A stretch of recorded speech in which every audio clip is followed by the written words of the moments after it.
Hablemos de Privacidad, un podcast del Centro de Autonomía Digital.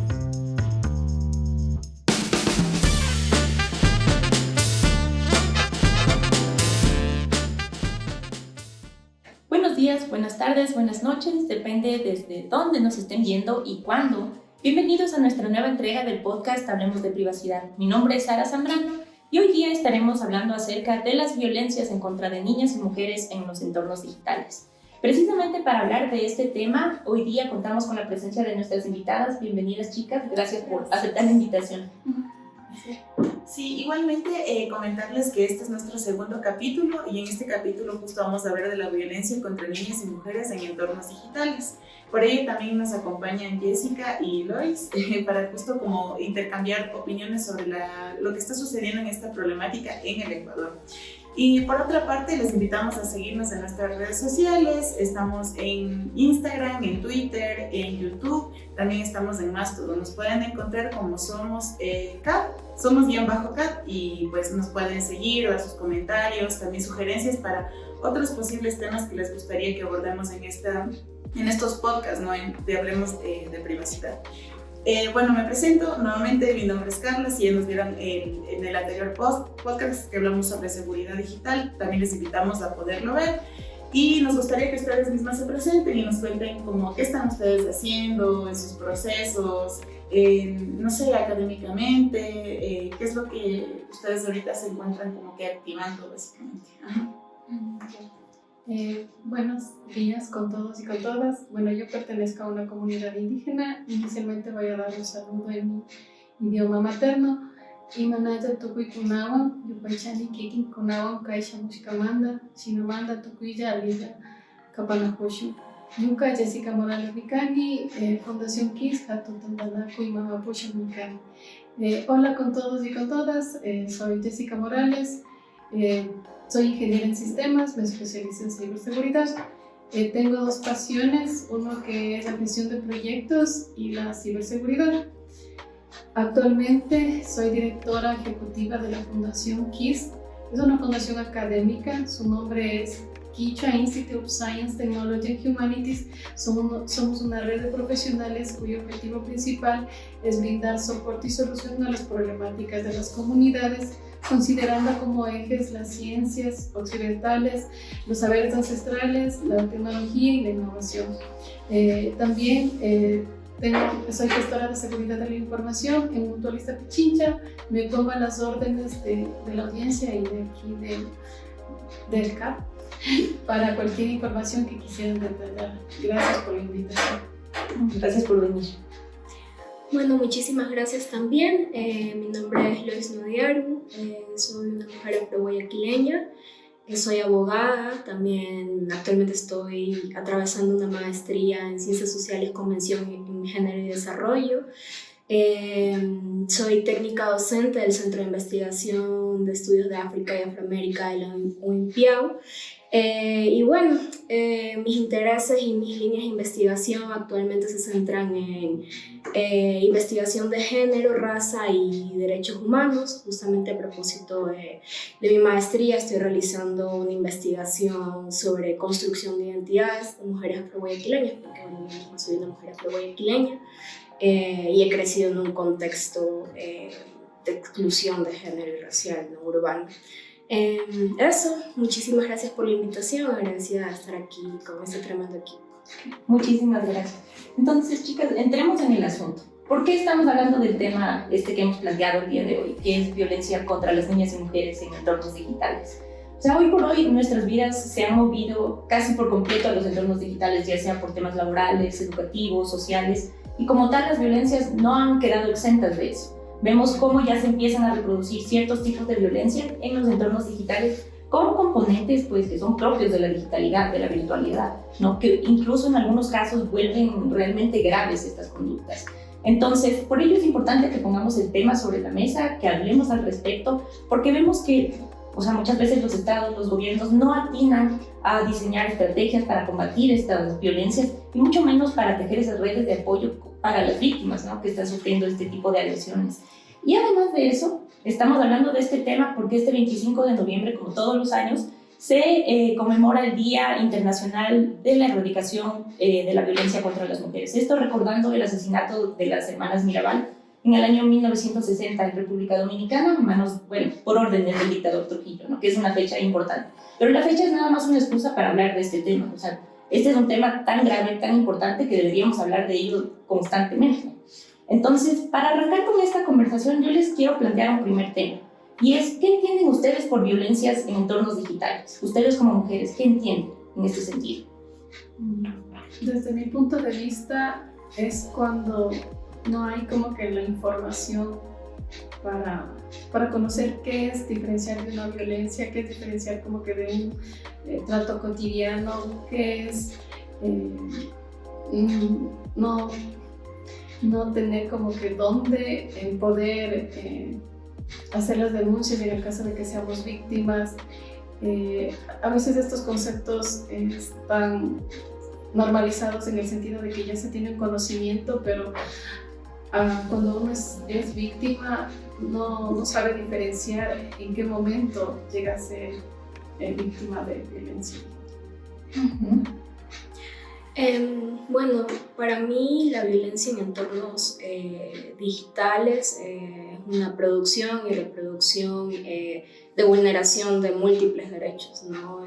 Quizás el principal podría ser el derecho a la protección de datos personales, pero no se limita solo a eso, sino a un montón de otros derechos. Y sí pienso que un elemento quizás muy importante a tomar en consideración sobre este tipo de violencia es el espacio en el que se reproduce, ¿no? Que es un espacio virtual digital que es muy contemporáneo, entonces que muchas veces estamos contra la marcha tratando de regular las relaciones en estos espacios, y creo que eso es lo que quizás lo hace bastante conflictivo, ¿no? Por darle algún adjetivo. Me parece también interesante como entender un poco como en el tema analógico, ¿no? Cuando estamos ya como en la cotidianidad, cómo está nuestra sociedad en general, ¿no? Está tan descompuesta, y cómo a la final con las nuevas tecnologías, con el tema de la comunicación, esto se ve, se transmuta al tema del entorno digital, ¿no? Entonces básicamente el entorno digital termina reproduciendo lo que sucede en el mundo real, como quien dice, en el mundo en el que nos encontramos. Y eso es preocupante porque se vuelven a reproducir o a modificar las formas de violencia hacia las mujeres y hacia las niñas, ¿no? Entonces tal es el caso que vemos un montón ahorita como con inteligencia artificial, con el acceso mismo a la sobreinformación que tenemos todo el tiempo en las redes, cómo siempre están vulnerando nuestros derechos a la privacidad, justo nuestros datos personales, cómo volvemos a ser este objeto de consumo, este cuerpo cosificado, ¿no? Que no tiene como que derecho a protestar o a defenderse en las redes sociales.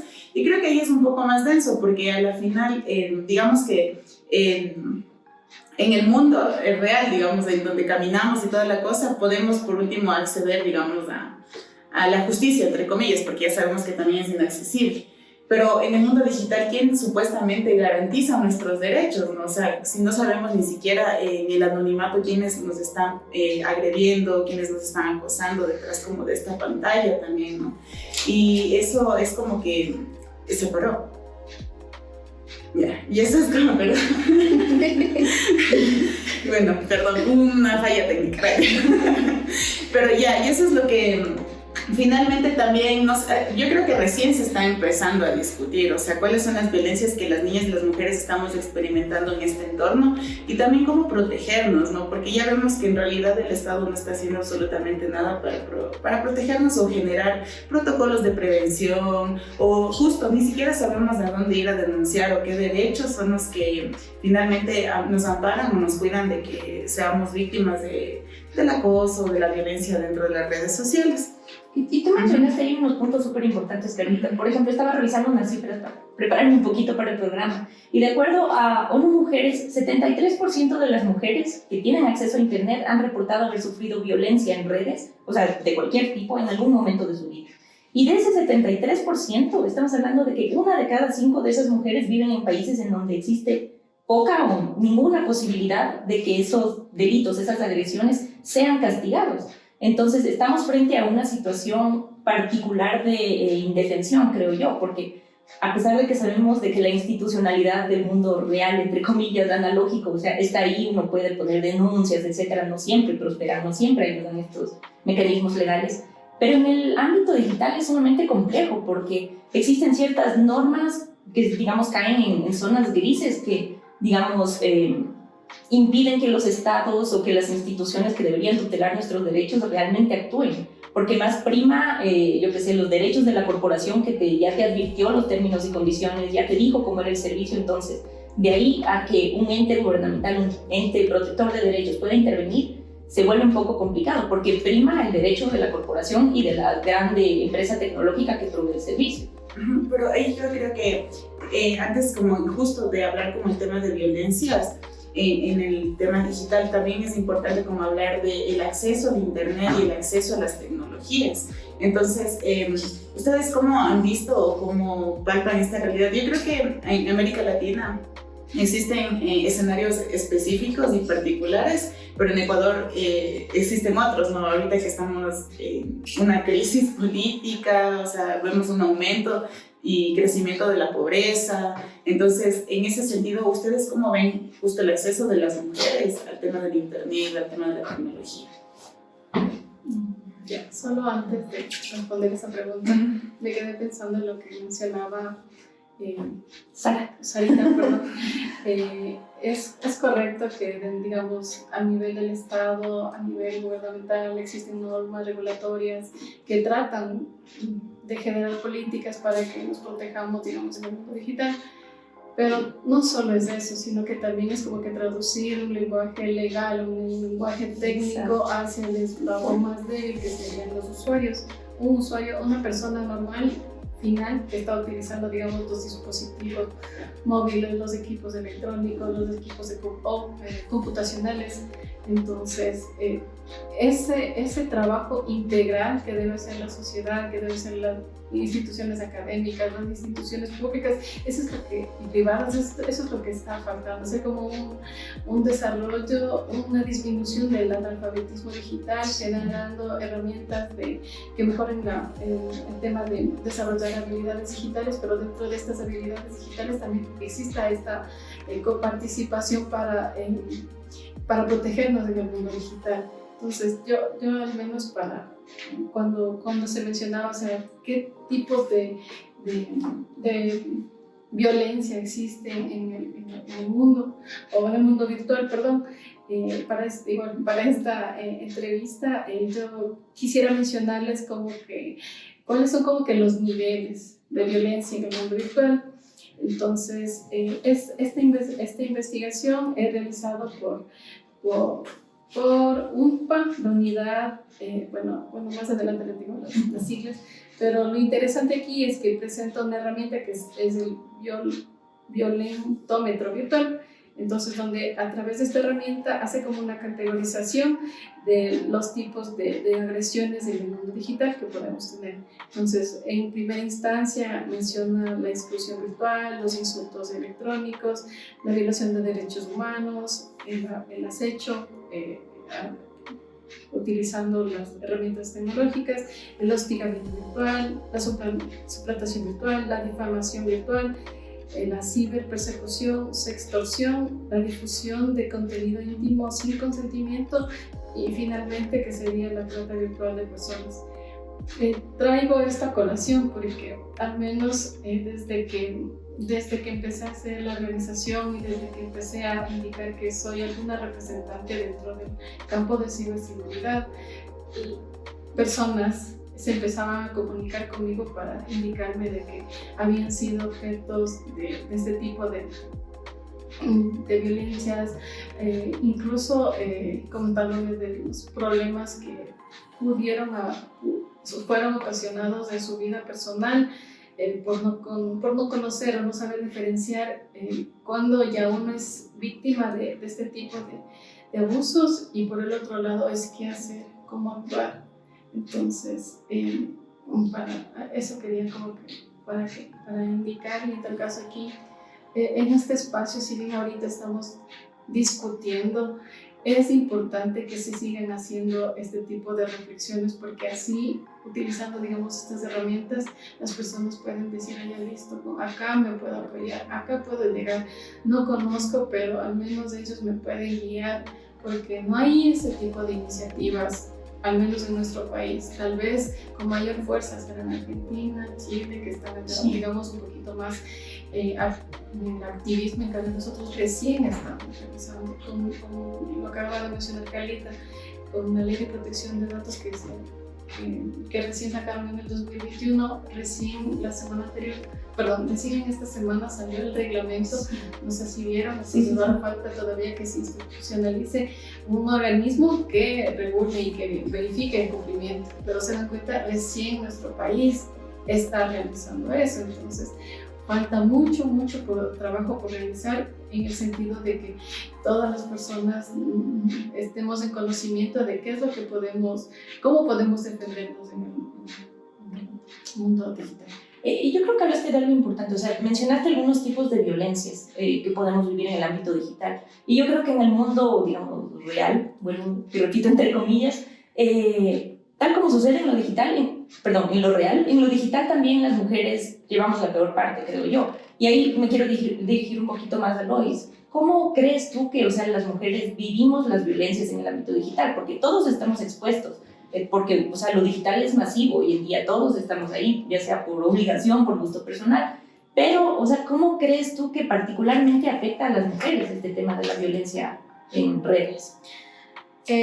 Bueno, justo como haciendo este paralelismo, llamándolo así entre comillas, el mundo real, ¿no?, versus el mundo digital, yo creo que se trasladan todas estas vulneraciones que nos ocurren cotidianamente, no sé, en espacios públicos y privados más tangibles, más materiales y físicos, al mundo digital, ¿no? Algo muy presente son las violencias sexuales que se reproducen en el mundo, en los espacios virtuales, ¿no?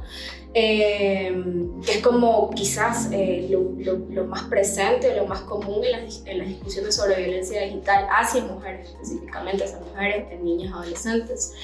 Pero también hay otro tipo de violencias, ¿no?, que quizás a veces pasan un poquito más desapercibidas y que me parece que en Ecuador, al menos desde los grupos feministas y los grupos antipatriarcales, ¿no?, se ha podido o se ha ido generando algún intento de visibilización que no ha sido suficiente, ¿no?, porque siempre hay un constante relevo de las problemáticas que afectan a las mujeres, ¿no?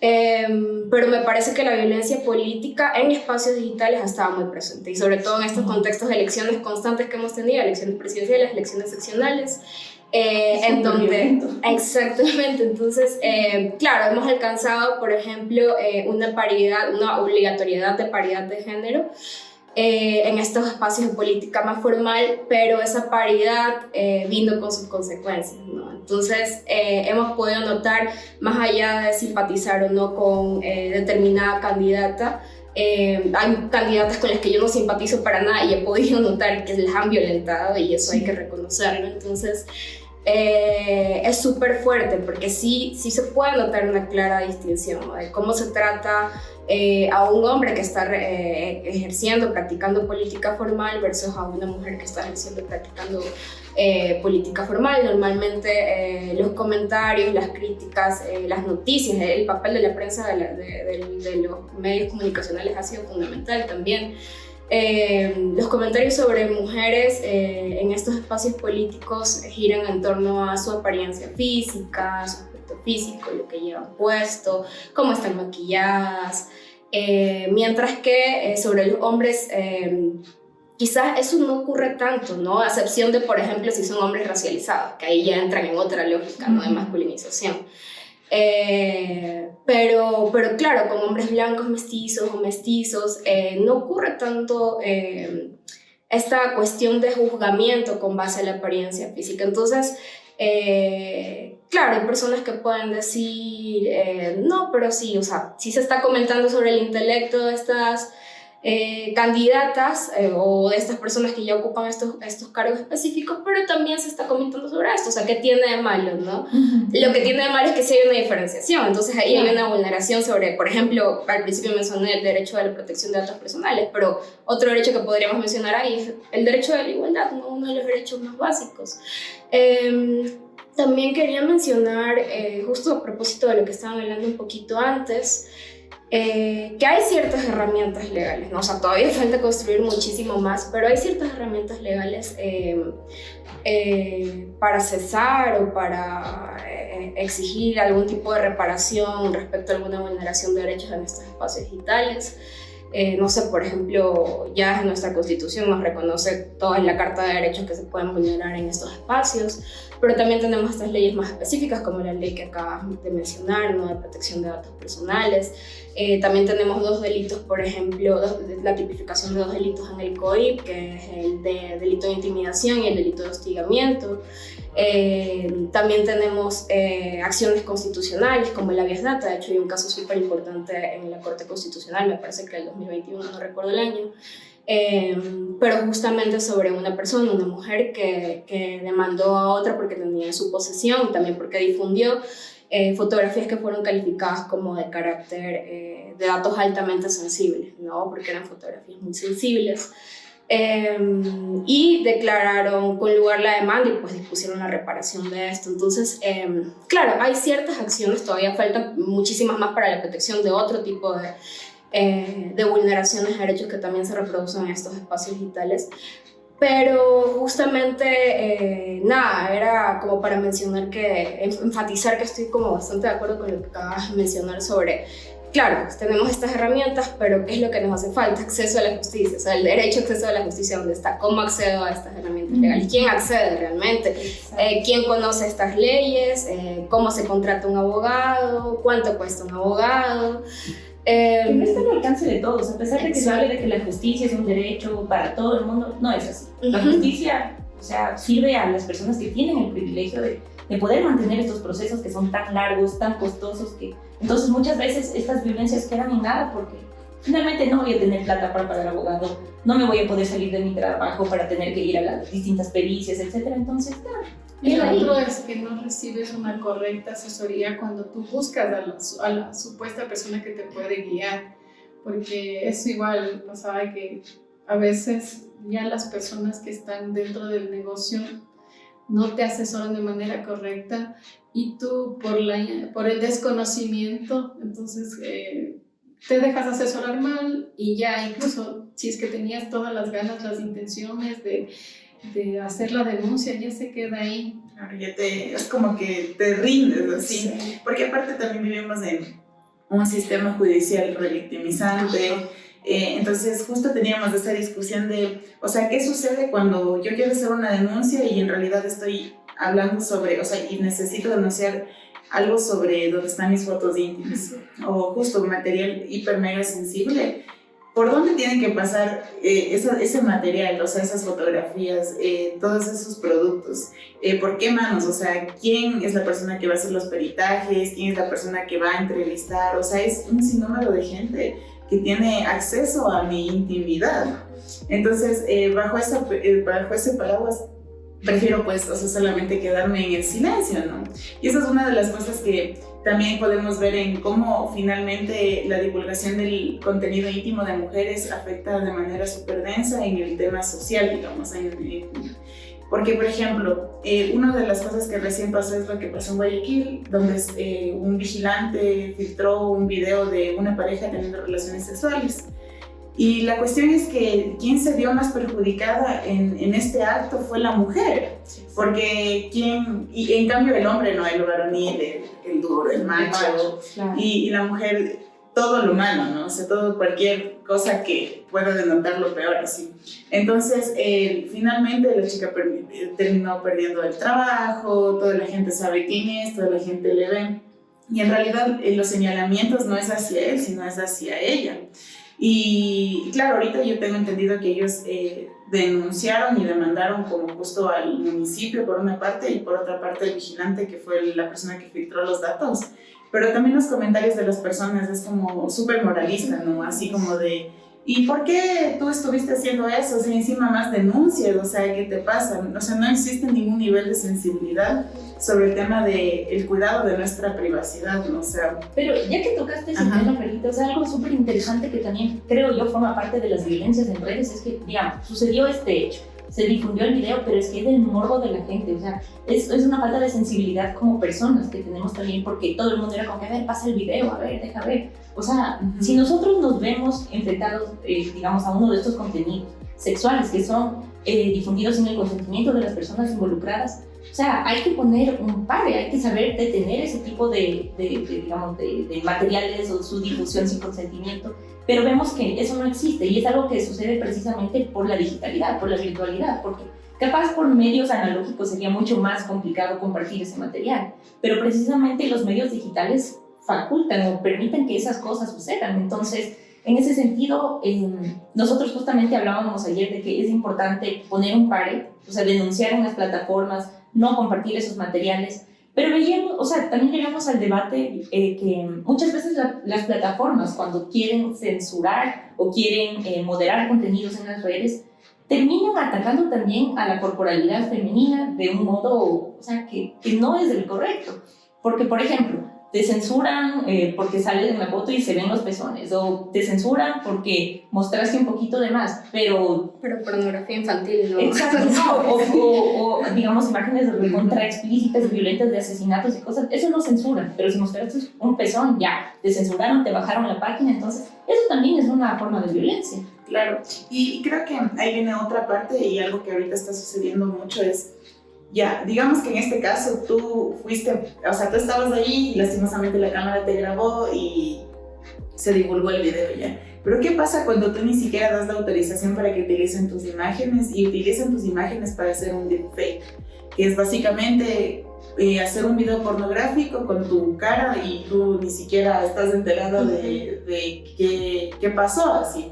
O sea, recién pasó un caso aquí en Quito, donde en un colegio unos guambras básicamente utilizaron las fotos de sus compañeras para hacer ni sé cuántos videos de deepfake fotográfico.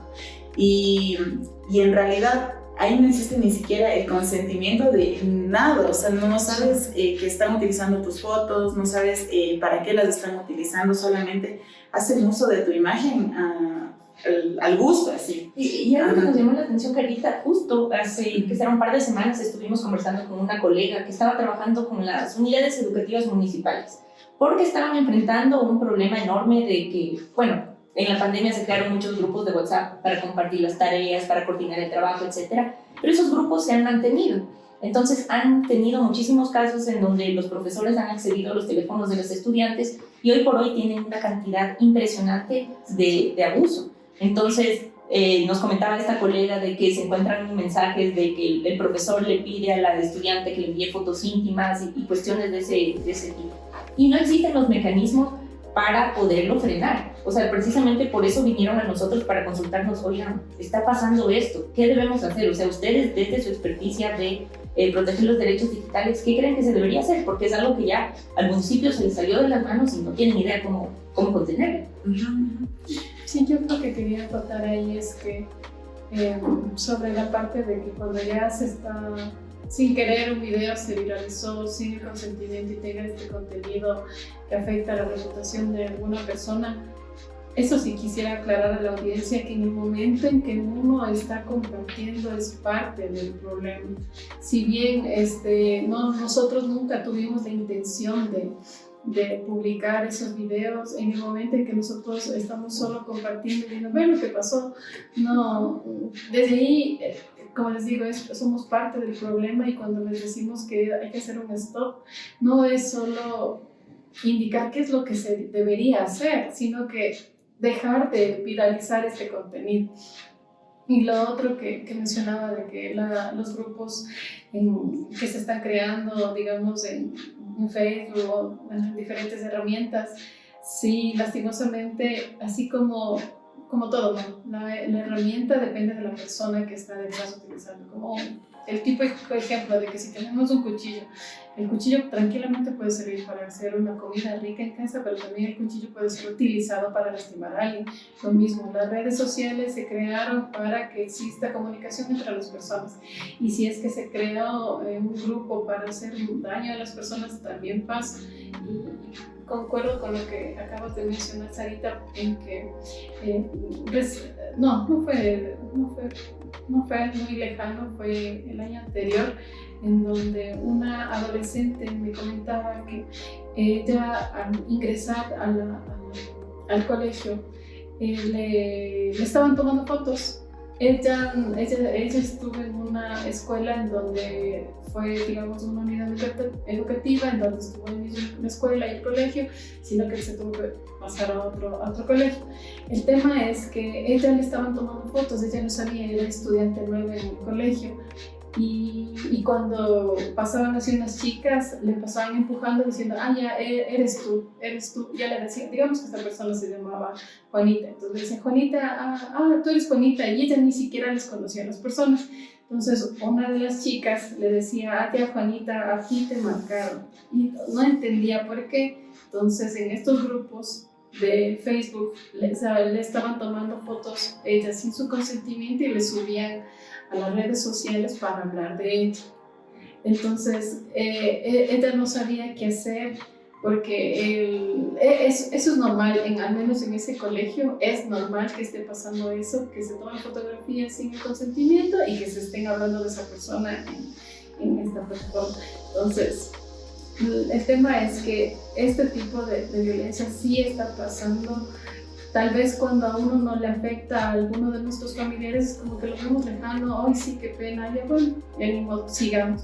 Pero en el momento en que tú eres víctima, en el momento en que alguien de tus familiares más cercanos es víctima, es terrible la impotencia y la sensación de dolor que tienes por no saber qué hacer, con quién puedes apoyarte, en quién puedes creer, porque la información que está, digamos, nuestra información que está pública, y si es que tú no quisieras que esté ahí, lastimosamente no tenemos como que el poder de decisión para decir que se elimine totalmente. Bueno, tal vez ahorita ya tenemos una ley, pero lastimosamente esa información está lejano y accesible para cualquier otra persona que pueda utilizar de mala manera esta información. Y ya que tocaste este tema de esta anécdota, ¿ustedes, chicas, han sufrido violencia en entornos digitales?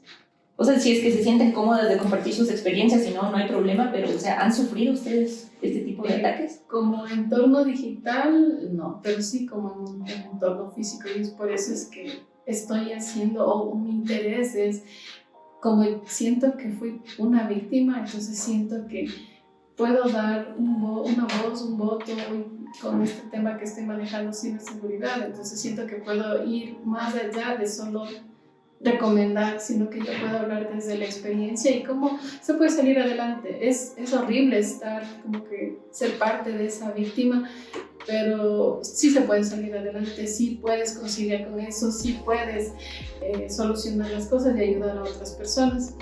Y por eso, al menos desde la parte digital, sí, al menos a las personas con las que trabajan cerca mío, o si no con las iniciativas que hago, usualmente más me apoyo indicando qué controles de seguridad implementar en los dispositivos, en los equipos, cómo publicar, cómo utilizar la información, etc. Pero eso es lo que me siento tranquila de decir y nada más.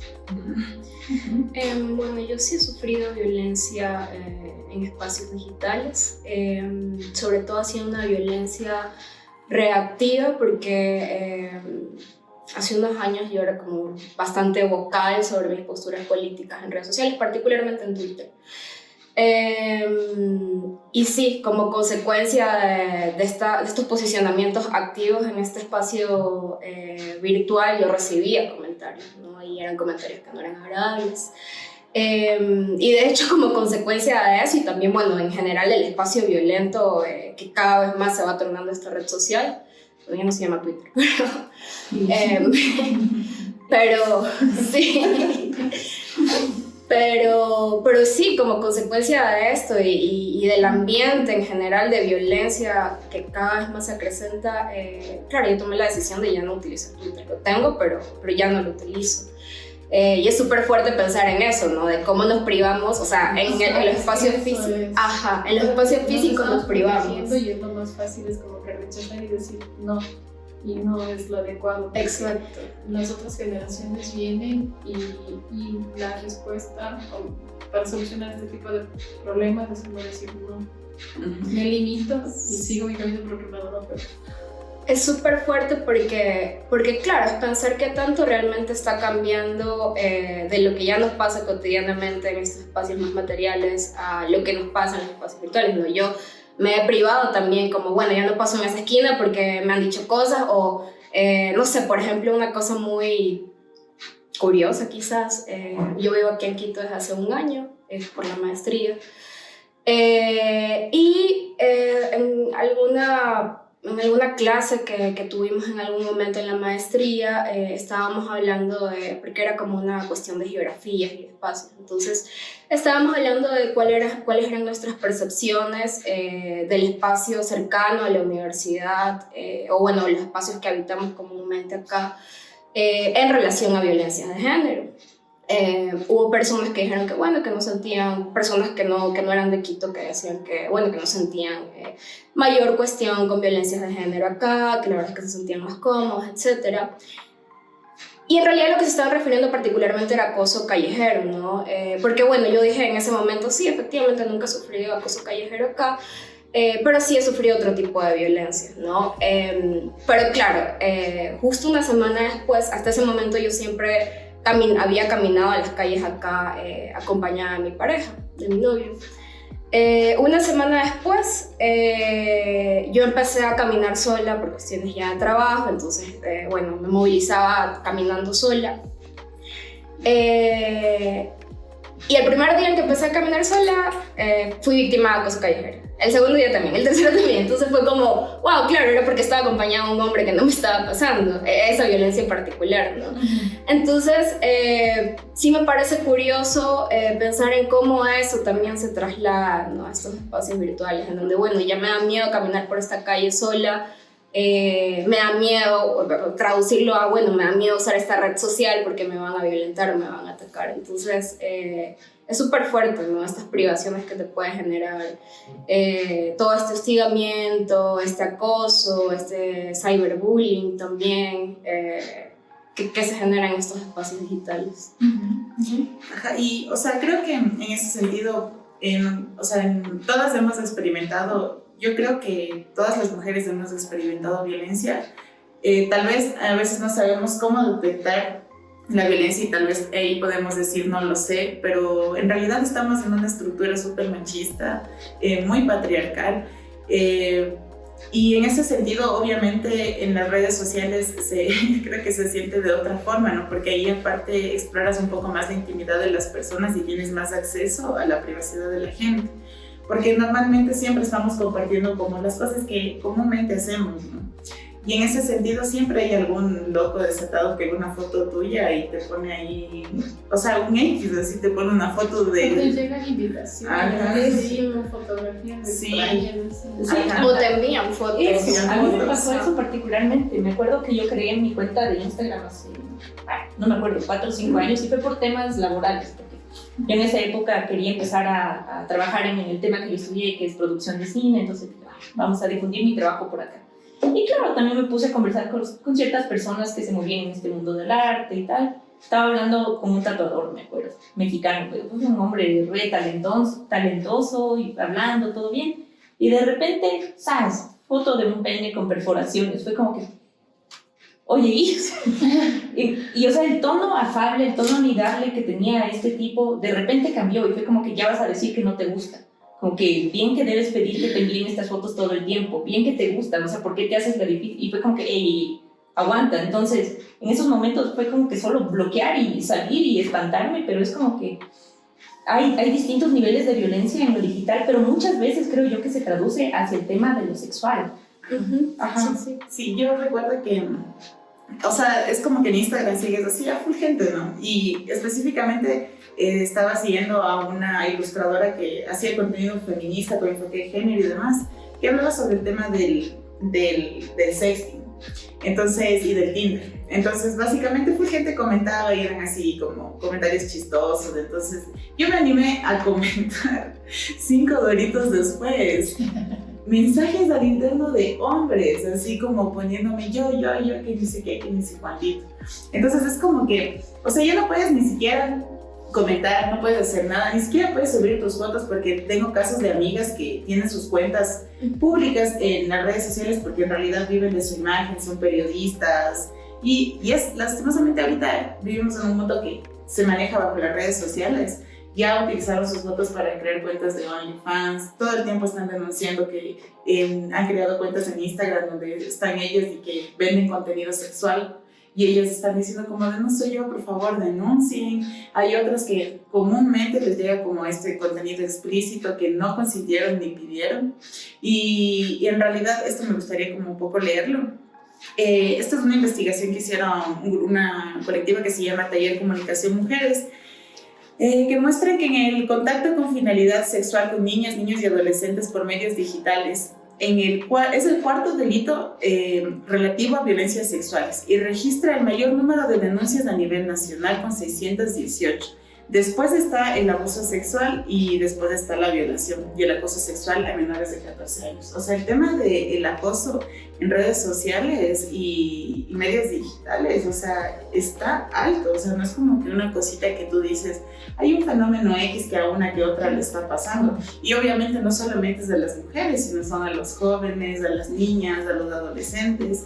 Y yo creo que en ese caso, obviamente, las niñas y las adolescentes se encuentran más vulnerables, ¿no? Porque a la final, en este mundo, en este Ecuador, donde aparte ni siquiera te dan educación sexual, en donde todo el mundo es curuchupa y tiene miedo de hablar de un montón de cosas, todo es un secreto. Y el único también método de educación o de información se convierte en justo en las redes sociales y en internet.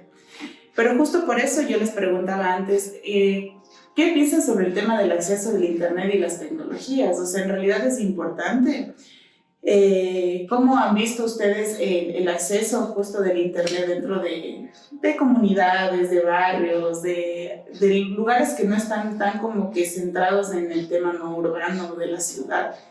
Y también el acceso a la tecnología, porque también existen datos preocupantes donde básicamente te dicen que la única persona en comunidades que tiene, por ejemplo, un celular es el hombre de la familia. Entonces ese es el único celular o el único medio tecnológico por donde puede, por ejemplo, el resto de la familia comunicarse.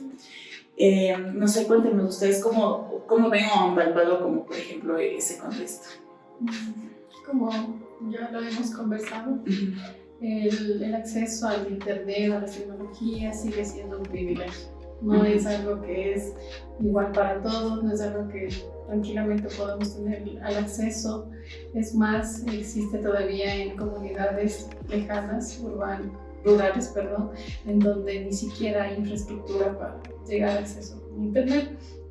Y por eso es que al menos desde nuestra organización hicimos en época de pandemia, hicimos el proyecto Moral Wi-Fi Project, cuyo objetivo principal es brindar internet gratuito a las comunidades, pero no solo entregar el internet, sino que también realizar talleres de cómo utilizar las tecnologías de la información.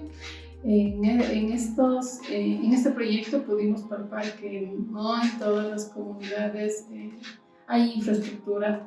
Usualmente para hacer la implementación de este proyecto nos apoyábamos de proveedores de internet privados en donde, por un lado sí tenían fibra, llegaba hasta la fibra, pero en otros lados vendían, digamos, las antenas satelitales donde el costo de adquisición del equipo es mucho más caro, pero igual la calidad del internet no es buena.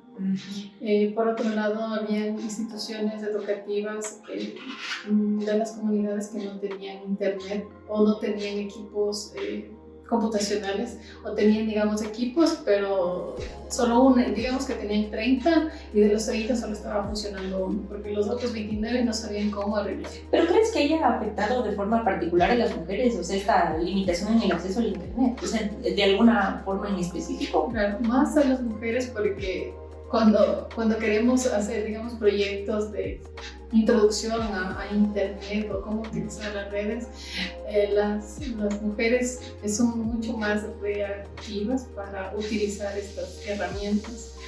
Cuando vamos a dar los talleres es mucho más difícil que involucrarles a ellas porque es como que les obligáramos a que tomen participación, porque usualmente en los sectores rurales y de comunidades, quien toma la participación es un hombre. Entonces, si es que un hombre le da la posta, es como que ya las chicas o las niñas empiezan a tomar participación. Pero lastimosamente eso es como que muy difícil para ellas romper ese estereotipo, porque no tienen posiciones en donde puedan ellas decidir por sí mismas. Entonces, por eso es que cuando hicimos un taller que es de violencia digital, ahí en cambio sí separamos solo mujeres y solo hombres.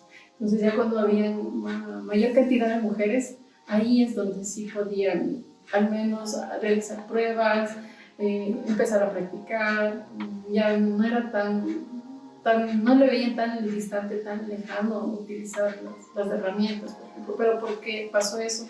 Porque, como te digo, le separamos a los hombres de las mujeres, en cambio ya cuando explicábamos a los hombres ya era diferente ya la participación que está en los dos grupos vocales.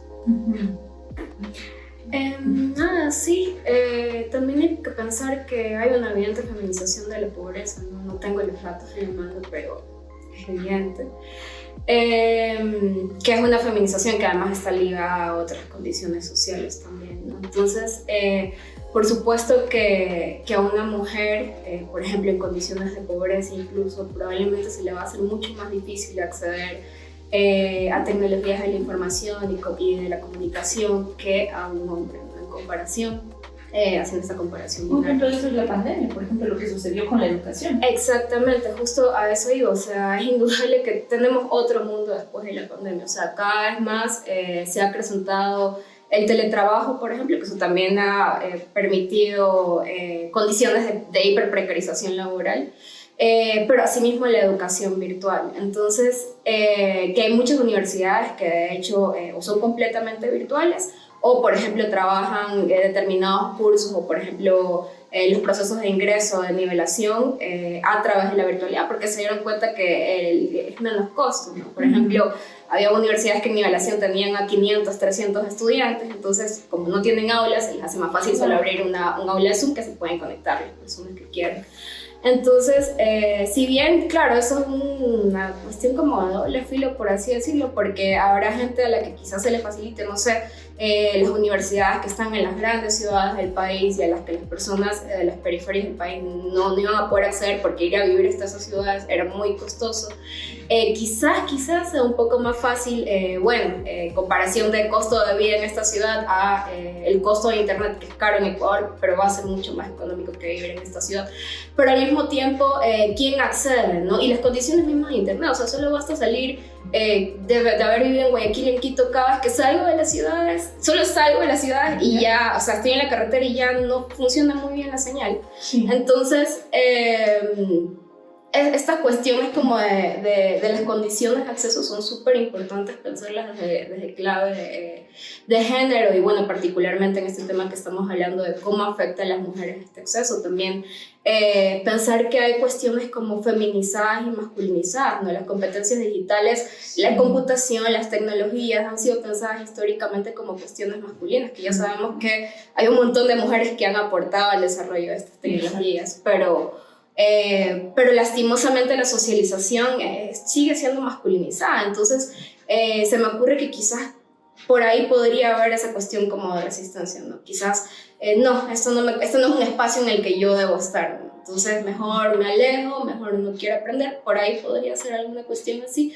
pero fundamentalmente hay una cuestión de imposibilidad de desigualdad, ¿no? Imposibilidad de acceso, o sea, por más que yo quiera acceder, ¿cómo accedo? No tengo el dinero, no tengo las condiciones territoriales para poder acceder, entonces sí me parece súper fuerte porque cada vez más, o sea, vivimos en un mundo que cada vez se está digitalizando y masificando la información. Y es como, o sea, suelo pensar, por ejemplo, no sé, en este gobierno actual, la comunicación oficial se ha trabajado de manera digital. La comunicación gobernado por Twitter. Exactamente. O sea, publican además que lo hacen mal, porque publican un comunicado, lo borran a los 5 minutos y vuelven a publicar otras cosas. Terrible, o sea, principio de transparencia nulo en este gobierno. Entonces, no es menor cosa no poder acceder. ¿Cómo me informo? ¿Cómo me informo de los cortes de luz y publican historias en Instagram cuándo se va a cortar y cuándo no la luz? O sea, ¿quién accede a Instagram? Claro. Entonces, no es menor cosa decir, hay que tratar de democratizar estos accesos, ¿no? En clave de género, porque si no, me mantengo aislada de un mundo que podemos cuestionar un montón de cosas sobre la virtualidad, pero es un mundo en el que estamos viviendo y en el que vamos a continuar viviendo para largo. Entonces, no podemos simplemente decir, bueno, ya hay gente que vive así y ese es su estilo de vida. No, o sea, hay que tratar de generar unos acercamientos, ¿no? Democratizar estas informaciones. Pero, Sí, y en ese sentido, el Internet ya no solamente se convierte en una lógica de, ya, bueno, puedo tener Internet, sino que en realidad ahorita tener Internet o te garantiza o te imposibilita el acceso a otros derechos, como quiero nombrar, no sé, puede ser el derecho a la educación, puede ser el derecho a la salud, porque ahora sabes que si no sacas un turno vía Internet ya simplemente no puedes acceder al centro de salud o demás cosas. Y el problema de esto es que finalmente en Ecuador hemos visto el problema que ni siquiera podemos resolver como en comunidades de Esmeraldas del acceso al agua potable. Entonces, si es que hay otras cosas que aún no puedes resolver, otros accesos o otras necesidades básicas, el Internet se vuelve todavía en una cosa como súper lejana de no tener. es una prioridad.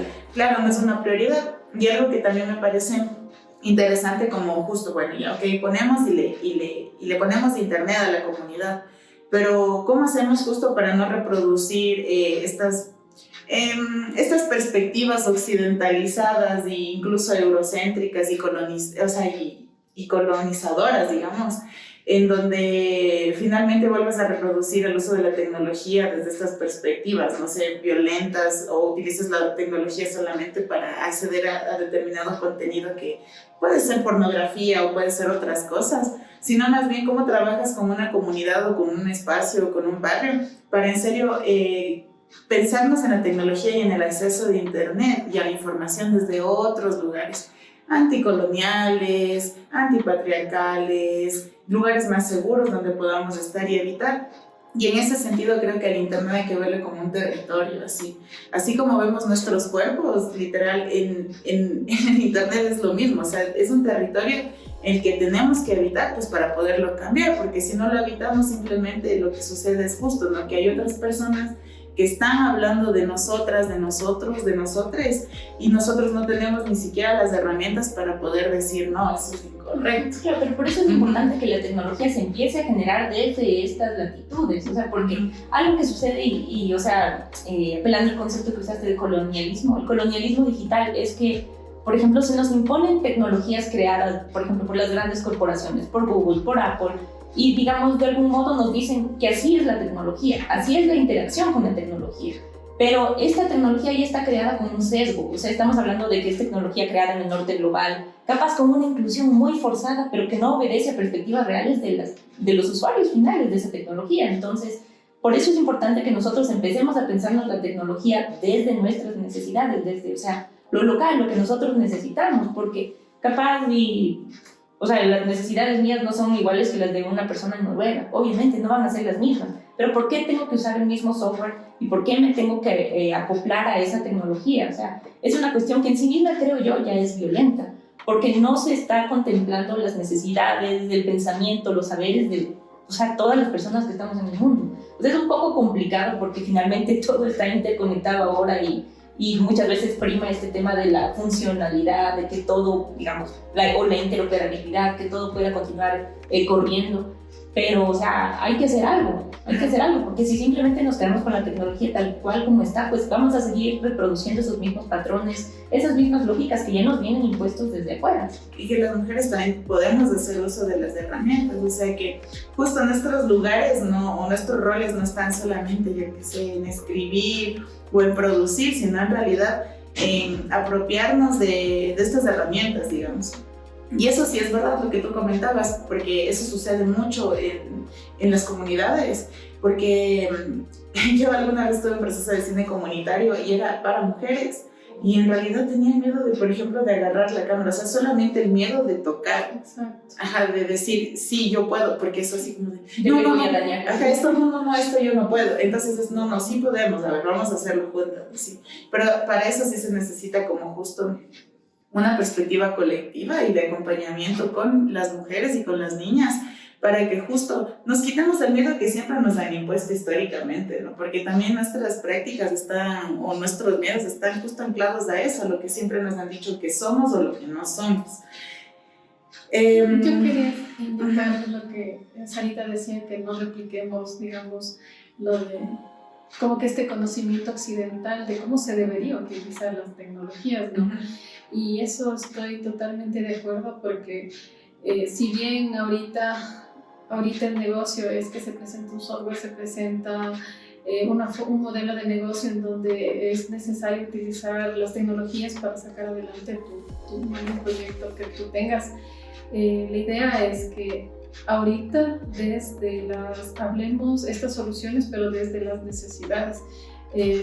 Si bien desearíamos que todos tengan acceso a los dispositivos móviles, digamos, a los dispositivos electrónicos, pero ¿qué uso les pueden dar las personas que tienen acceso? Porque, digamos, ahorita están, al menos cualquier persona, si bien no tiene, digamos, no tiene para comer, pero a veces sí se sacan $1 para hacer la recarga. Y para esta recarga solo tienen acceso, digamos, para redes sociales. Entonces, ¿qué es lo que está pasando? ¿Qué mensaje es lo que les estamos dando a los chicos, digamos? Ya listo, pongo $1, le recargo, tengo solo acceso ¿a qué? A solo WhatsApp, a solo Facebook. Pero no se dan cuenta que, mejor dicho, no generamos nosotros material para que ellos puedan utilizar esas mismas redes sociales para la parte académica, para la parte educativa, también para que entiendan que el internet es mucho más que esas redes que nos entregan los planes, ¿no? Exacto, va mucho más allá, o sea, pero ¿a quién le explica eso? ¿Le explica a quién? Las organizaciones extranjeras. No vemos como que también una apropiación de la sociedad civil para decir, ¿sabes qué? Yo conozco que no solo existe Facebook, también existe otra herramienta para mejorar, para dar a conocer tu emprendimiento, por ejemplo. Claro. O sea, no nos apropiamos nosotros también como personas que ya conocemos estas herramientas para darle otro uso. Ahorita, por ejemplo, fijo es el ocio. Fijo, yo que sé, ver youtubers sin quitarle el respeto a las personas que generan contenido utilizando esas herramientas, sino que también puede dar este enfoque para allá, ya que no tengo, digamos, puedo estudiar de forma formal en una institución educativa, ya listo, pero tranquilamente puedo generarme una planificación y dentro de las redes sociales en alguna página, en algún centro que sí esté generando contenido educativo, por ejemplo. Entonces eso sí hay iniciativas como estas, también hay, y sería como que de irles normando de cómo se puede utilizar las herramientas tecnológicas para un uso académico también, sino que esa parte es lo que se nos está yendo de las manos a nosotros también. No estamos generando concientización en estas personas que tienen conocimiento y pueden hacer una transferencia de conocimientos utilizando la tecnología. Ahora, yo quiero traer otra vez el tema un poquito de vuelta hacia la violencia contra las niñas y mujeres, y quiero traerlo al terreno de las redes sociales. ¿Ustedes cómo creen que las redes sociales afectan a la autopercepción que nosotras tenemos de nuestros cuerpos? O sea, de cómo nos vemos nosotras mismas, o sea, a partir de nuestras interacciones con las redes sociales. Un montón. Sí creo que hay una instagramización o estética de Instagram, no sé cómo llamarle, no sé, o sea, yo leí algún término así que explica este proceso, ¿no? De cómo tienes que verte estéticamente para poder estar en Instagram, y sobre todo porque Instagram mismo, o sea, en sus políticas para masificar un contenido, te toma en consideración más o menos si tienes determinadas características estéticas. Entonces, de hecho, han habido, por ejemplo, denuncias de creadoras de contenido negras de Estados Unidos, donde dicen, bueno, mi contenido es bastante similar, por ejemplo, con esta otra creadora de contenido blanca, pero Instagram lo difunde muchísimo menos. ¿Por qué? ¿Qué está pasando? Entonces hay como estas evidencias dependiendo de cómo te ves o dependiendo del espacio físico en el que aparezcas, por ejemplo, en una fotografía, te dan mayor o menor visibilidad. Entonces, claro, lo que más se reproduce es como un canon estético muy determinado, que es extraño porque ha variado un poco en el tiempo, ¿no? Ya no sé si es eurocéntrico, o sea, claramente es eurocéntrico, pero también hay una cuestión como de tomar quizás elementos para verte un poco más ambiguo, ¿no? Entonces... Pero yo creo que lo hacen desde una perspectiva como de la exotización, o sea, de volver... no sé cuál es la exotización. Sí, la exotización. Exacto, no es, o sea, como que esta persona es hermosa o es bella porque sí, porque exacto. Es, pero es como que volverlo diferente, exótico, o sea, extraño. Justo, y también creo que es justo para esto, ¿no? Decir, bueno, el ser humano perfecto, ¿no? Esta apología a la mezcla, ¿no? De razas y etc. Entonces el ser humano perfecto más o menos se va a ver de muchas formas distintas. Ya no es un canon tan eurocéntrico quizás, pero que en realidad sí es, ¿no? Porque parte igual de una perspectiva de extractivismo. Entonces, de estéticas racializadas, por ejemplo, o estéticas del sur global, pero utilizadas por personas que no han atravesado estos procesos de racialización de sus cuerpos. Entonces, sí me parece como súper fuerte, ¿no? Ver cuál es este canon estético en Instagram que te especifica, bueno, así tú tienes que ver si quieres ser bonita, ¿no? Si quieres ser hermosa. Y es súper fuerte porque yo estoy súper consciente de eso, pero para mí es inevitable decir, bueno, esta persona efectivamente es hermosa, o sea, ¿qué más hago? Y no está mal reconocerlo tampoco, pero sí quizás hay una cuestión de aspiracionismo que se genera ahí muy muy fuerte, y sí creo que, por ejemplo, en personas mucho más jóvenes o en personas que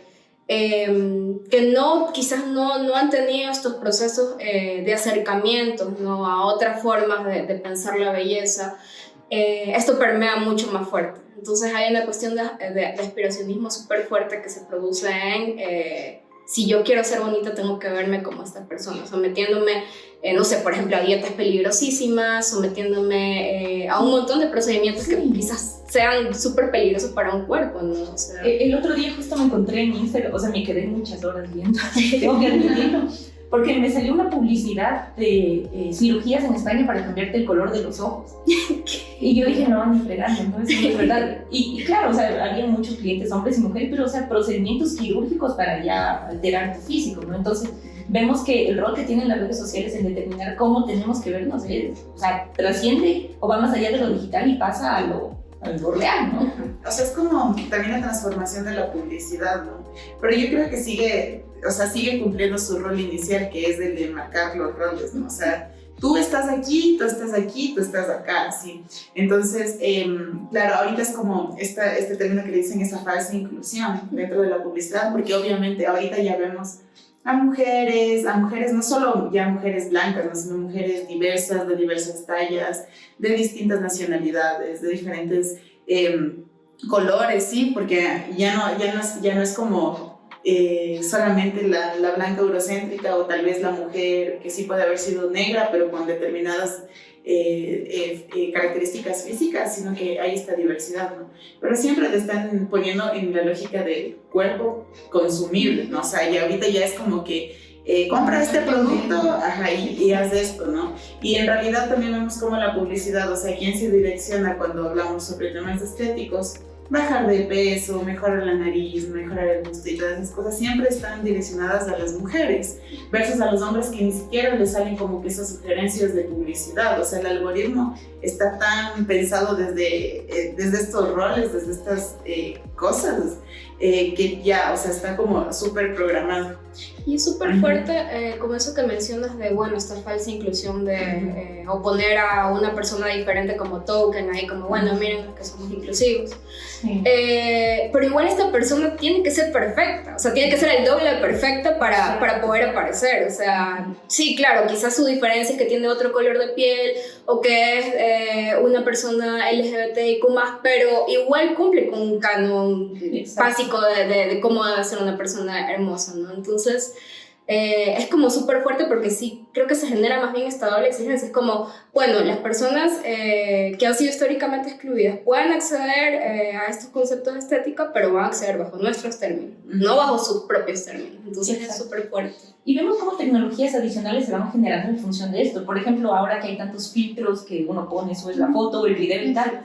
Yo el otro día veía, o sea, hay los típicos filtros que te borran así las espinillas y todas las cuestiones, pero por ejemplo, para verte bonito, te ponen ojos claros, te afinan la nariz, te ponen el pelo así, pucha, lacio, hermoso, y es como que, ¿qué? O sea, ¿cómo se están entrenando estas inteligencias, bueno, artificiales, no sé si es que sea el caso, pero cómo estamos entrenando estos algoritmos para que, o sea, sigan perpetuando estos cánones de belleza? O sea, ¿qué es lo hermoso? O sea, eso es algo que no se ha modificado, a pesar de que hablan de que la tecnología ahora está al alcance de todos, de que incluyamos que el mundo es hermoso y todo es una belleza. No. Ajá. O sea, seguimos perpetuando los mismos modelos, pero ahora en distintos soportes. Y por ejemplo, hablando como de esta estética Kardashian,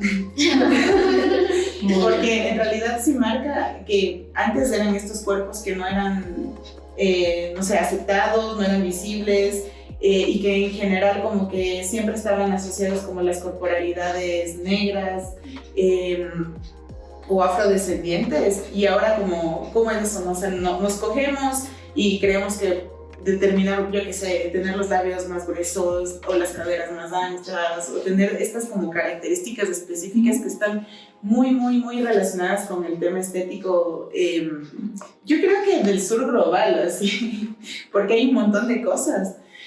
Y africanas también, ahora son como que lo que debemos de hacer, o sea, es lo que está en tendencia, cómo nos debemos de ver, cómo nos debemos de vestir, pero en realidad nunca vamos al fondo de las problemáticas, o sea, ¿qué existe detrás de la hipersexualización de los cuerpos de las mujeres negras? O justo, ¿qué sucede con en el caso de las mujeres indígenas no pasa lo de la hipersexualización, sino la dessexualización de sus corporalidades, ¿no? Y ahorita como vemos como este boom de la publicidad y de la divulgación de la diferencia, ahora vemos como, claro, mujeres indígenas que están en la Amazonía, digamos, pero que son estas revistas así súper nice, Vogue, sí, Soho o alguna cosa así, pero con estas determinadas estéticas que, como tú dices, responden finalmente a las necesidades occidentales y no a las necesidades de los pueblos y nacionalidades o de las mujeres que en realidad están ahorita luchando por preservar los territorios en la Amazonía, por ejemplo, o justo en la sierra, digamos, y está en contra de las mineras. Y cuando muestran una mujer que no cumple con estos cánones, digamos, de la belleza que está entre lo exótico o lo fino, digamos, lo occidental, es una mujer que se encuentra en situaciones de empobrecimiento, de precarización, o sea, que que no dignifica la vida de las mujeres dentro de estos contextos, así. Entonces, eso como que me parece, creo que es una discusión que se puede como que profundizar más como el tema de la publicidad y cómo al final siguen nuestras demandas, nuestras luchas, nuestros movimientos y demás cosas, se siguen como que yendo a los reductos porque en realidad no es un tema de interés de discusión, solamente se vuelve como, sí, estamos hablando de feminismo, vamos a hablar de las mujeres, pero consuman, compren, así, porque ustedes siguen siendo objetos, ustedes siguen siendo territorios a conquistar, donde nosotros decimos cómo verse, cómo vestirse, cómo actuar y cómo ser, básicamente. Ajá. Y yo creo que, o sea, yo quiero volver al tema de las redes, porque hoy por hoy se han creado muchas redes, por ejemplo, hablemos de OnlyFans, o sea, este tipo de redes en donde muchas chicas, muchas mujeres, hombres también, están acudiendo para vender contenido, o sea, quizás un poquito explícito en algunas ocasiones, pero contenido que no, digamos, no funciona en otras redes. Y muchas veces, o sea, cuando hablamos de este tema de las violencias digitales y tal, hablamos, por ejemplo, de cuando se filtran nuestros contenidos íntimos, fotos sin consentimiento, etc. Pero ¿qué sucede cuando las mujeres mismas son quienes quieren estar en esos espacios? Ahí muchas veces también se reproducen discursos de violencia, como que no, pero es que de ley es una prostituta, de ley es una vulgar, de ley, o sea, ¿por qué se está vendiendo? Ahí está, si le pasa algo, culpa de ella es por andarse vendiendo. Entonces, incluso digamos, esta suerte de empoderamiento o apropiación de ciertas plataformas es criticado, o sea, critican si te apoderas, si no te apoderan igual, te critican. Entonces, por ejemplo, ahí está el caso de la alcaldesa de Simón Bolívar, que ahí como está doble caso de violencia política y sexual digital, ¿no? Porque todo el problema de que ella sea alcaldesa, más allá de las problemáticas que realmente se le podrían cuestionar, todo el problema de cuando ella fue elegida como alcaldesa giraba alrededor de, pero es que ella tenía OnlyFans. Como, claro, para tomar decisiones. Ese binarismo, ¿no? O sea, histórico, donde o eres madre y cuidadora y esposa, o eres puta. Tira. Sin censura. Claro, y en realidad vemos que a pesar de que ha pasado el tiempo y que sí hemos tenido unos procesos súper fuertes de denuncia, y bueno, no me gusta la palabra empoderamiento en realidad, pero sí de autodeterminación, de justo de demandas y demás cosas. El sistema, el capitalismo y el patriarcado tienen unas maneras de adaptarse a las nuevas formas de vida y a los nuevos sistemas económicos y políticos y sociales que nos quieren situar y nos vuelven a situar en esos lugares así, en el A o en el B. Si no, te invalidan por completo. No tienes voz política, no eres profesional, o sea, todas tus actividades se reducen a lo uno o a lo otro. Entonces, yo creo que ahí me gustaría como preguntarles, ¿ustedes creen que podemos pensarnos en un internet o en el ámbito digital con enfoque de género? O sea, ¿debemos de construir este espacio o seguir construyendo este espacio desde el enfoque de género? ¿O cómo creerían que deberíamos de pensarnos del internet o los espacios digitales? Pregunta, porque cuando escuchaba este tema de género fue en una organización que es una multinacional extranjera, y la verdad que cuando empecé a escuchar este género, soy ingeniera de sistemas y empecé a escuchar este tema de género, la verdad que fue algo nuevo para mí, fue nuevo, y luego decía, bueno, es nuevo, ¿y qué dice la reglamentación ecuatoriana? También había pocas leyes, pero después me acuerdo que también se acercaban a mí para preguntar cómo era la realidad en las comunidades. Entonces, y la verdad que ahí es donde generó como que mi discusión, ahí sentí que yo ya salí de mi casa, salí de mi trabajo, ahora sí ya empezaba a generar como que conocimiento de lo que yo percibo del mundo. Entonces, la verdad que al menos desde la cosmovisión andina, nosotros tenemos como que los hombres y las mujeres somos un complemento los dos. Esa es como que dentro de la cosmovisión, pero ahora en el diario vivir, en el diario ya cuando te levantas, digamos, solo para almorzar, digamos. ¿A quién se le da el plato más grande? Es al hombre y a la mujer, no a la mujer. Ahora, ¿a quién le voy a dar primero de comer? Es al papá. No, a la chica, así, perdón, a la hija en cambio se le dará después, se le da a los hijos varones.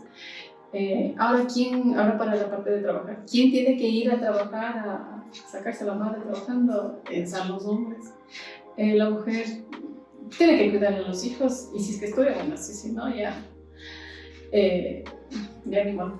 Entonces, esto, yo a lo que quiero llegar es que es una construcción que sí se la tiene que trabajar. En las comunidades existe su propia estructura orgánica, política, que hasta la fecha de hoy ha sido un poco difícil en involucrar a más voces, en involucrar esa diversidad de la que tanto estamos luchando. Es difícil, pero sí considero que se debería empezar a trabajar con estos temas de género, porque tal vez con el diario vivir no lo estamos racionalizando en el sentido de que nos están violentando nuestros derechos. Y a veces, solo con estas prácticas que les digo de darle de comer más, o etcétera, a veces todos este tipo de violencias ya empiezan a subir de nivel, en donde ya se excede a una agresión física. Y ahí es donde como que este es el único como que hito, es el único punto determinante como para decir, ya listo, hay que hablar de temas de género, hay que hablar de temas de violencia. Pero si no está eso, todo lo de atrás se pierde. Entonces, claro, sí es necesario como que aterrizar y decir, estos son los niveles y tú estás dejando que pase tanto para hombres como para mujeres. Y hablar también desde las dinámicas de la comunidad, porque tal vez desde afuera ya existe una metodología, una forma de tratar. Las realidades son diferentes en cada uno de los espacios. Ustedes ya lo acabaron de mencionar, que no es lo mismo Ecuador que Estados Unidos, que digamos incluso los países latinoamericanos. Cada uno tiene sus propias dinámicas, pero es necesario que, digamos así, como profesionales como tú que te estás formando, que tú ya conoces nuestra realidad en nuestro país, ya se puede generar, digamos, dinámicas que permitan hablar de estos temas de género y que las personas también se apropien de estos temas y no lo tomen como un rechazo, como que me estás atacando, me estás diciendo que yo soy agresor y yo no soy agresor, yo apoyo a las mujeres. Entonces, tengo muchas amigas. Yo les dejo hablar a las mujeres, yo le cuido a que mi amiga se vaya, coja un bus, o sea, no es de eso, sino que va mucho más allá. Pero tal vez yo considero que estamos utilizando a veces discursos de afuera, pero no le estamos como que interiorizando o metiéndonos donde las papas queman, o sea, donde está la problemática en sí. Ya cuando estamos metidos de cajón en la problemática, ahí sí podemos, creo yo, tomar como que acercarnos más a la problemática y recomendar un poquito más, conociendo desde la experiencia, porque si no estamos otra vez utilizando todo lo que está afuera, analizando, pero no analizando nuestro contexto interior de lo que está pasando en nuestro país. Eso diría. Yo creo que la pregunta era si algún día podríamos... Si se debería pensar el Internet desde un enfoque de género, si se lo debería crear o modificar en ese sentido. Sí, totalmente. De la misma forma que cualquier otro espacio. Claramente no vamos a tratar al Internet o a los espacios digitales de la misma forma que los espacios materiales, porque tienen sus particularidades específicas, pero son espacios, ¿no? Y más que espacios sería importante pensarlos como territorios, como ya dijo Carlita, ¿no? Entonces, son lugares donde se van a disputar un montón de poderes. Entonces sí es como bastante importante, de la misma forma en la que, no sé, vamos a pensar en reapropiarnos de un espacio público, ¿no? O en ver cómo hacemos de este espacio público, de esta calle, una calle accesible desde una perspectiva de género. De la misma forma hay que pensar el Internet también, porque igual esos son espacios donde se están reproduciendo estas mismas violencias, se están trasladando, estas mismas violencias de los espacios materiales se están trasladando a estos espacios virtuales, ¿no? Quizás con ciertas particularidades por cuestión de contacto físico que no ocurre en estos espacios virtuales, pero que sí quizás se generan a través de espacios virtuales y luego se terminan concretando en espacios físicos. Entonces sí es súper importante, pero yo creo que para primero pensar en construir un espacio digital o virtual desde una perspectiva de género, y que bueno, desde una perspectiva de género se involucraría ya no solo a mujeres, sino también a todas las personas que atraviesan procesos de feminización o de no binarismo incluso, ¿no? Entonces, que también son bastante violentadas bajo estas mismas lógicas patriarcales y bajo otro tipo de lógicas también, ¿no? Colonialistas y demás.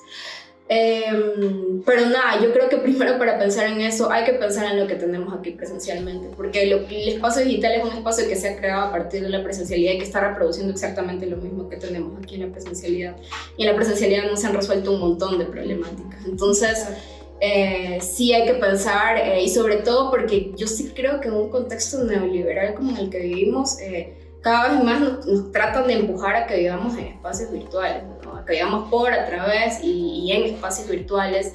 Y eso yo sí creo que genera una cuestión de, bueno, ¿y por qué no estamos en las calles? ¿No? ¿Por qué no nos estamos viendo? Entonces, yo sí creo que no hay que abandonar esta premisa, ¿no? De primero tenemos que resolver nuestros problemas aquí, en nuestro espacio material, en donde nos da hambre, no en el avatar de Facebook.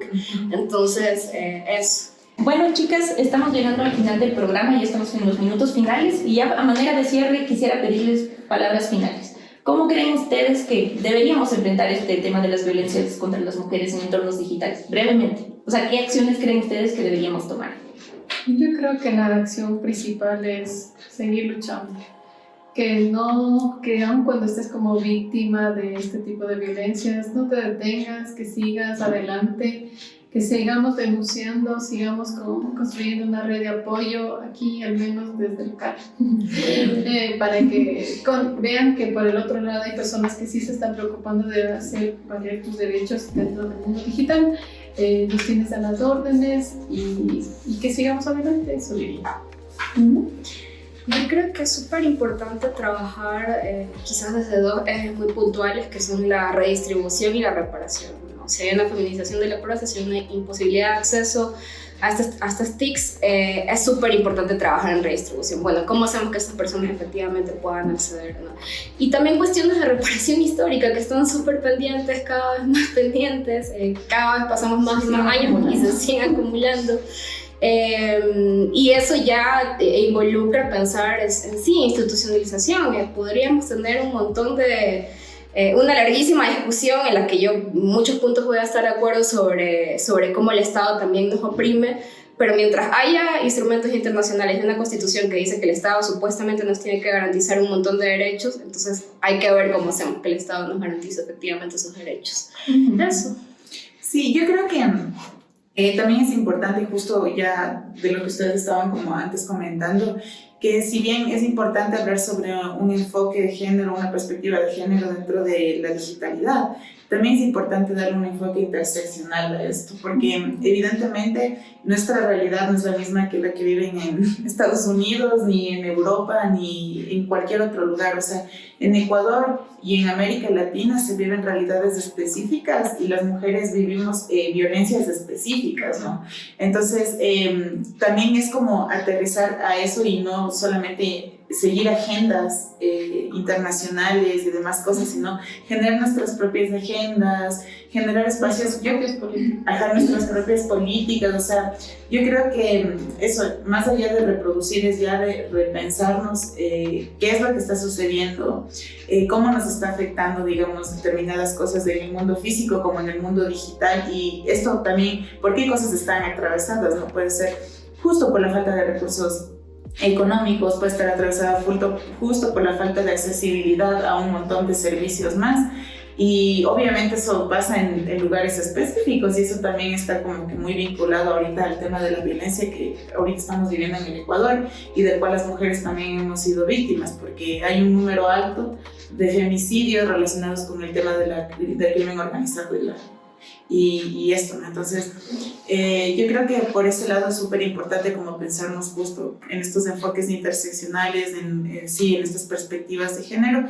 pero además de eso también es pensarnos de cómo generamos colectividad, porque yo creo que así solitas ahí, una por un lado, otra por otro lado, en realidad no logramos nada. Y si es que ya nos comenzamos a apropiar de estos temas tecnológicos, nos podemos preguntar, porque no es necesario como que apropiarte al 100%, sino que tener el interés y apoyarte, digamos, en ustedes, porque así yo llegué. Yo no domino todo, pero estoy feliz de que exista en el Ecuador este tipo de espacios para yo apoyarme en ustedes, porque es de mi interés. Entonces eso.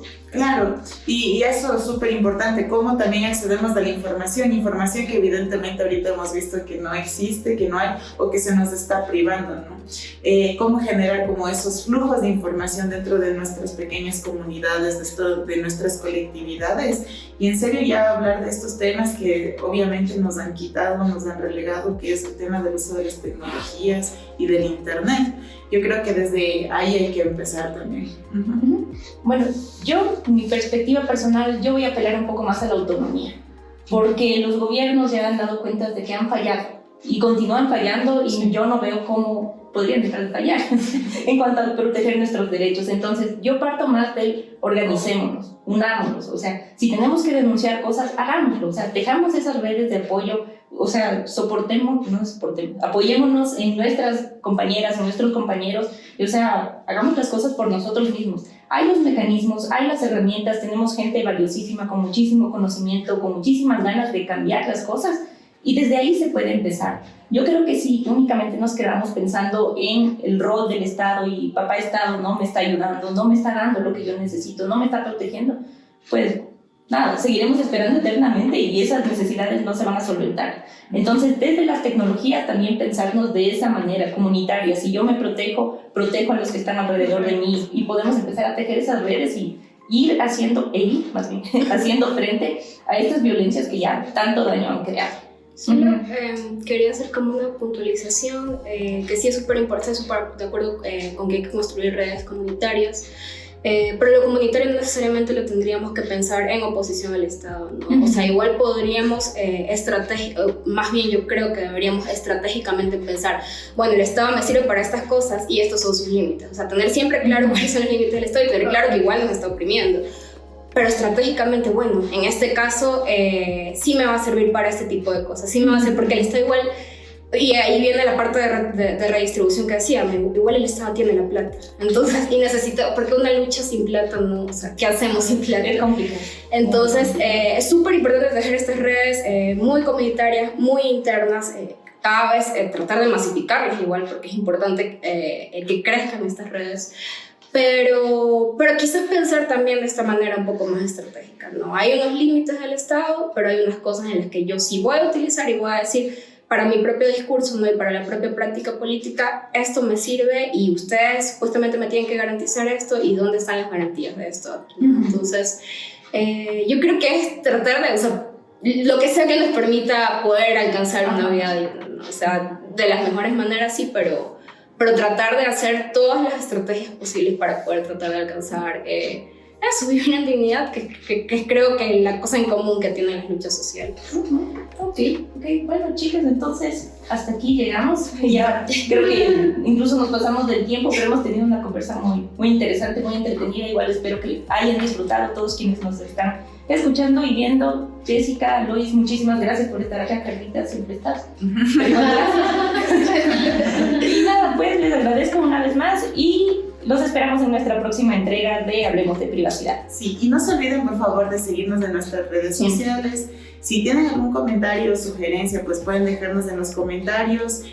También nos gustaría saber qué es lo que está sucediendo en sus países, en sus ciudades. También cuéntenos de dónde nos están escuchando y pues nada, síguenos en Somos_Cat, en Twitter, bueno, que ahora es X, en Instagram, en YouTube, es donde vamos a subir como este material, y en Spotify también. En Spotify estamos como Hablemos de Privacidad. Gracias. Gracias y hasta la próxima. Chao.